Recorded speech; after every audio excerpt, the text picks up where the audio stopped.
Welcome to the Salvos. We trust that you'll be blessed by this week's video. How are you all doing? Oh, can you move that? Just do it. You doing good? Yes. I'm hopefully getting my cast off this week, which means that my patheticness at life might stop, or might not. I might just have fun with it and see how much I can get away with. Have you had a good week? Yes? Good. I'm going to put a disclaimer on this morning before I even go any further. I'm not meaning to offend anyone. That's a disclaimer. Remember, you love me, and that I mean well. But I've been thinking a bit about life recently, and I've decided that most of the world doesn't really like the church at the moment, do they? Have you noticed that? It's getting a little bit scary out there to say who I am and what I do for a living. And I don't think it's going to get better. It seems everywhere you turn there's some sort of thing going on that's ready to attack us everywhere we go. And even within the Christian church, we don't really agree on everything, do we? Some of the arguments I see in our own organisation, on our own Facebook, social media pages, have started to get a little bit scary. And you don't know where you sit or where you stand, and you don't want to make any comments because you don't know who you're going to offend, and it's just this massive, scary prospect. Everyone seems to be wielding a sword of some sort, and everybody is ready to thrust it at any given moment at anyone that might be saying something different than them. It's beginning to be a very scary place, this world of ours. You put the slideshow up, please. Or Simon. I saw something on Facebook that again I want to add a disclaimer to. This is not off of Salvation Army's site. I could probably be sacked for it if I ever did put it on my Salvation Army site, and it is not necessarily the views of the officer team. So just put that out there. But somebody I know put this up on the internet. If only Christians fought like this for refugees. Imagine if the coalition's big men of faith threatened to tear down their own government unless it brings home the wretches we've imprisoned in the Pacific. Surely there couldn't be a greater service for Christ. Or what about crossing the floor for the poor, the homeless, for battered wives and illiterate Aboriginal kids? No, what excites these Christian warriors is beating up on gays. I've watched it all my life. Now that is not necessarily Simon and I's view, so please don't get offended and stop listening right now. But what I'm saying is this is how the church is seeing, or not the church, the world is seeing the church at the moment. They're watching us and wondering what on earth we're doing. They see us, and I know this for a fact because I've spoken to some of my friends who do not like what I do for a living, but they love me and knew me long enough before that they're okay with it. They see us as a little bit hypocritical.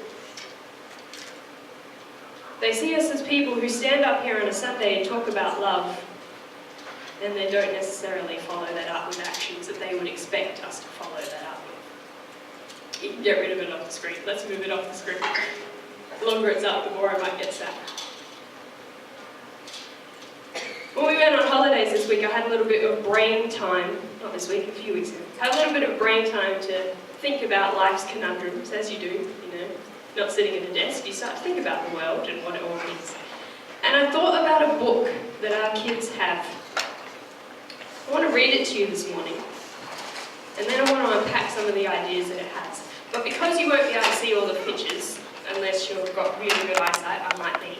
I put them up on the screen for you. Because I'm helpful. I feel a little bit like this is play school. And this is my reading chair, which is really cool, right? We came into our op shop and we love it. Lily, can you come do me my favour? Come here. Can you come hold this for me? There. Yes, there we go, so you can hear me. Thank you. Alright, the book is called A Sunflower Sword. This is not going to work.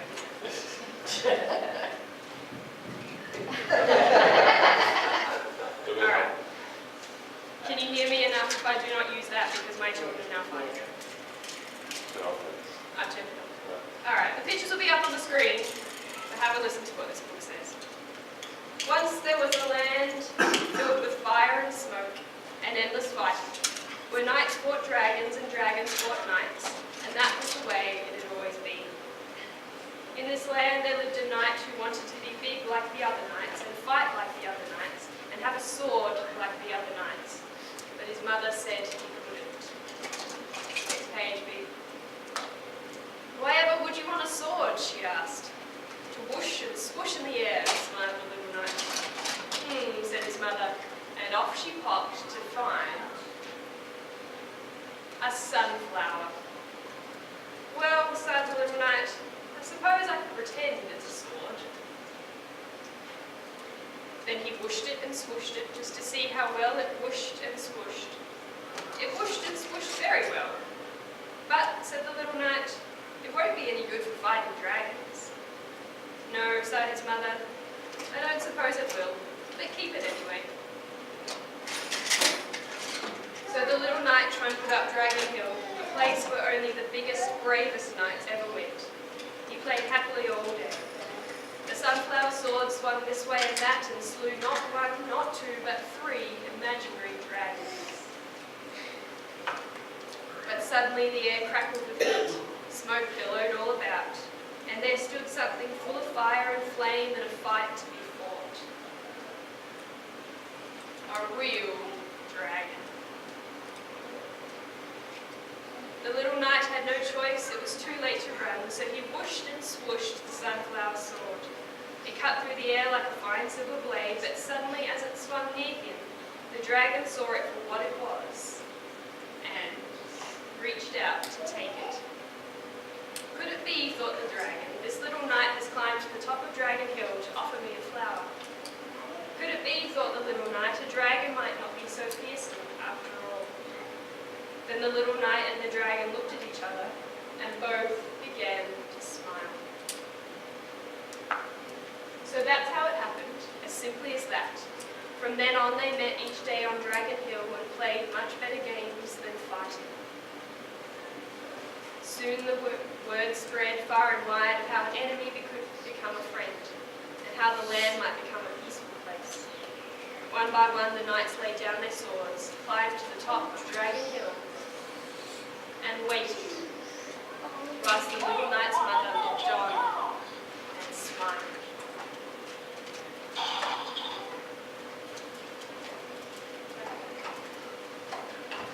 What do you think of that book? I like it, but I like it for so many reasons. But mostly because it teaches me something about God and about the people of God and how we're supposed to behave. I feel a little bit like, for better or worse, no matter if we're in the right or in the wrong, we behave a lot like the knights. We swing our swords. We spend a lot of time on both the offensive and the defensive as a church. The world doesn't trust us, and if we're honest, we don't really trust the world. And it's always making dumb calls and not doing what we think it should be doing. And they're stupid because of it, right? Whilst I'm aware that sometimes there is stuff we need to tackle with our swords drawn. Like victims who come to us in family and violence situations. We need to fight that with a sword. We can't just stand back and be placid and say, oh, it's okay. Don't worry, you'll be fine. As the church, we need to fight that. We can't just turn away people who come to us hungry and without a home and say, oh, you'll be fine, you'll find food eventually and get back on your feet. We have to fight that head on. That is what God calls us to do. But perhaps, in general, what the world needs from us is to start wielding sunflower swords. Ready to make peace and show love, remembering that we serve a God of love who alone is judge and prosecutor. Today, especially as I think of Father's Day and all that a father is supposed to be, whether or not that has been your experience of a father is supposed to be a guide, a teacher, a person who shows you how to live your life to the fullest of your potential. And as Christians, we believe that God is our Father. And we get that from God. But maybe, I wonder, as parents, as adults, as humans, as Christians, as people that live and breathe and are on this earth, maybe we could learn a lesson from the little boy in this story and start bearing sunflowers, not swords. What do you think? But if we're going to wield sunflowers like this one, we need to plant them. Sowing a seed, light, hope and grace in someone's life is what the church is called for. At least I believe it is. But if we're going to plant seeds, we need to be dressed appropriately. And I don't know about you, but this outfit doesn't really say I'm going to get down in the dirt and plant seeds, does it? If I tried to walk in the mud in these shoes, I would sink. And do you know how I know that? Because I do, all the time. So, talk amongst yourselves, and I'll be back in 2 minutes. Deal? So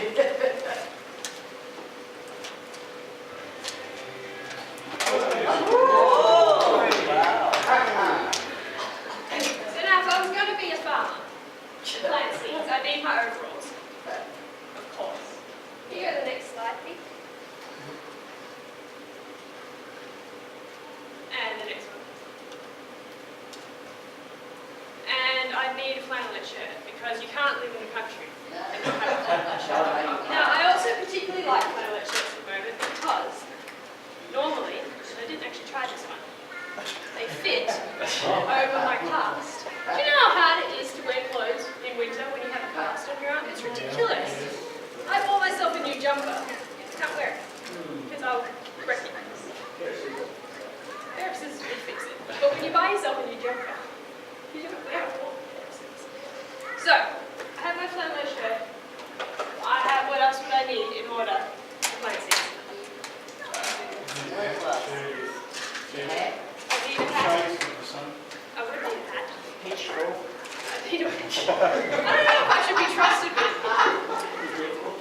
I'd need to kill the spiders. You was American when you were growing up. You said a spider. I did say a spider. It's okay. It's for gardening. Saving Lily. Don't talk to me about needing to save. I have so many stories where to save time. Should go.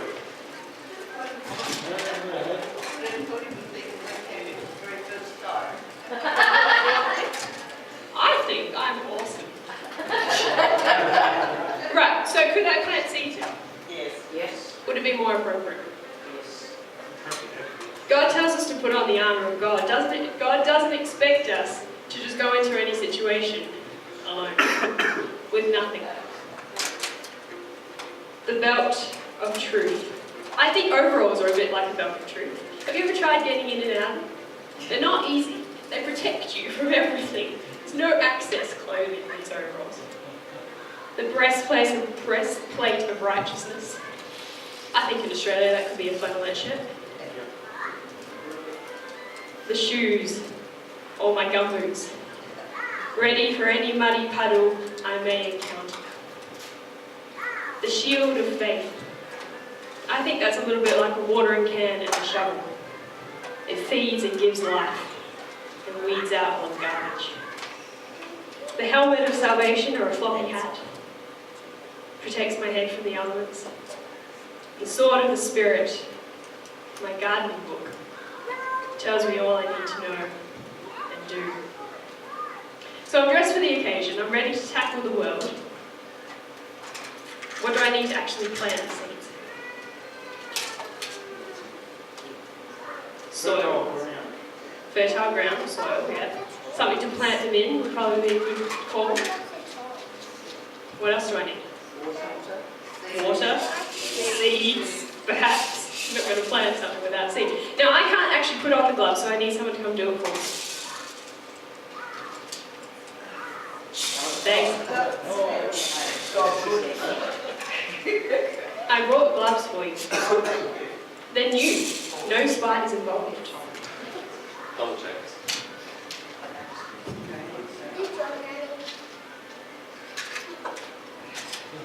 Second disclaimer. Third disclaimer, that I'm a terrible gardener. These will never grow.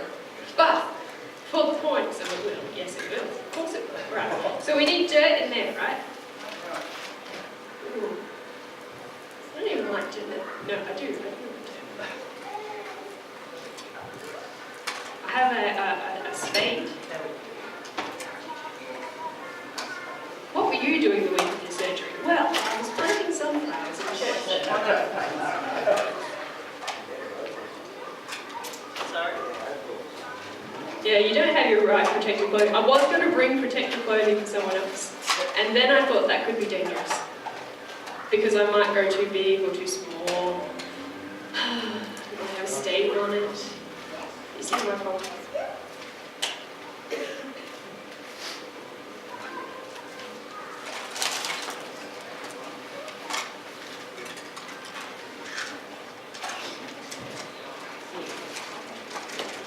I like my new boots. I bought these boots just for this sermon. Like, you know, this is my commitment.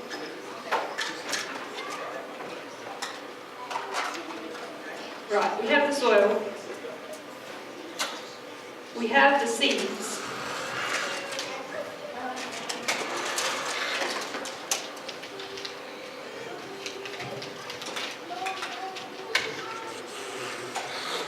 They're black.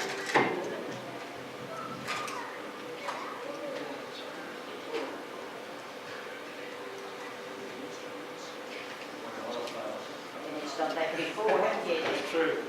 And everything else falls under the instructions.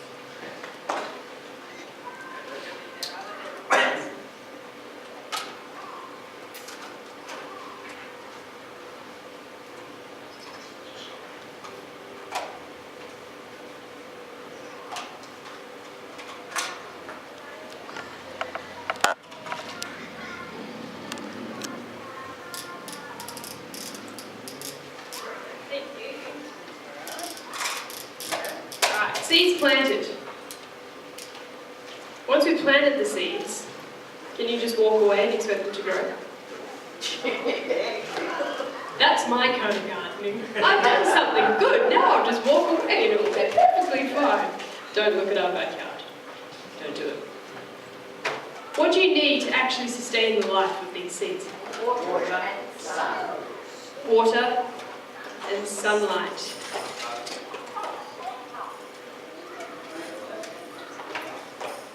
And don't drown them because you can overwater them. All these things we need to do. We have to continue to care for our seeds. We have to water the plants, and you can even feed them with very stinky fertilizer. In people, this means that we have to feed into their life the Word of God. We have to continue to show the love of God and fill people with hope and joy that we preach. We need to keep the bugs away. If a snail comes and eats all the leaves off your plant, it's not going to grow. The same is true for people. We, as their defenders and carers, have to help people stay away from the nasties. We have to put them in a community of people that love them and support them. Otherwise, the people around them will continue to influence them, and they can never grow. And we have to make sure they stay in the light. Darkness kills plants, it also kills people. You can plant seeds all you like, but if you don't move people into the light, they can't grow no matter how hard they try. Their path will stay the same, and they will stay just a seed. The journey is long, the care is tiring, and it is not a quick fix or an in-and-out operation. But from it comes lives transformed. Sure, we could stab people with our swords of truth and our Bible verses and knowing that we are right. And sure, some people may respond well to that. But maybe, just maybe, we would get a better outcome if we planted seeds and empowered people and showed them love and kindness. In Proverbs 10, Verse 12, it says, hatred stirs up conflict, but love covers over all wrongs. And that isn't the only verse in the Bible that suggests that we are at the very core supposed to be a people of love and grace. Our world is getting darker. It's getting harder and harder to stick up for ourselves, stay true to our paths, and be followers of Christ. If we interpret the Bible correctly, it's not going to get better just yet. We're told it's going to get worse. But regardless of the world out there, God calls us to engage with it and love it regardless of who they are and what they believe. I got in a lot of trouble in college for a lot of reasons, let's be honest. But there were people I fought with because my life principle is love. Always. Above all, through everything, I believe in love. I'd rather get told off by God standing in front of Him for loving people than for doing anything else. And when I read that book, The Sunflower Seeds, which I must have read to our children hundreds of times before bed, something sparked in my head. How much better could my life be as a minister, as a proclaimer of Jesus? And instead of always drawing my sword, which I must have to keep me safe, I also went for my sunflower.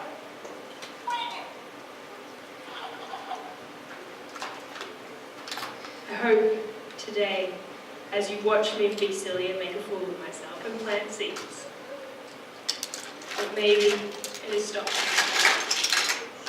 In what life circumstances would a sunflower sword be more effective than a sword made of metal?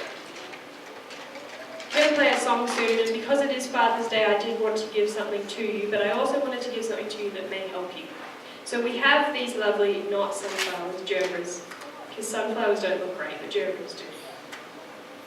And we have some sunflower seeds. If you are a small person or a big person who knows a daddy here, I'm going to invite you soon to come up and get some seeds and a flower for your daddy. And then once they've done that, I'm going to open it up to everyone else.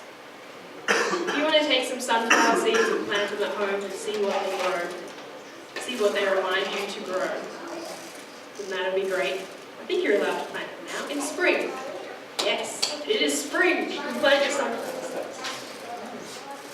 But may you go from this place remembering that sometimes a sunflower sword can be the thing that changes a whole society, stops the fighting, and makes a dragon a playmate rather than a fire-breathing scary thing. And may you go so that I can take my floppy hat off and I can remove my boot. We're going to listen to this song. If you want to come up and grab some flowers and some seeds, you're more than welcome to, and little people, I will help you with that. But remember that God is love. Thanks.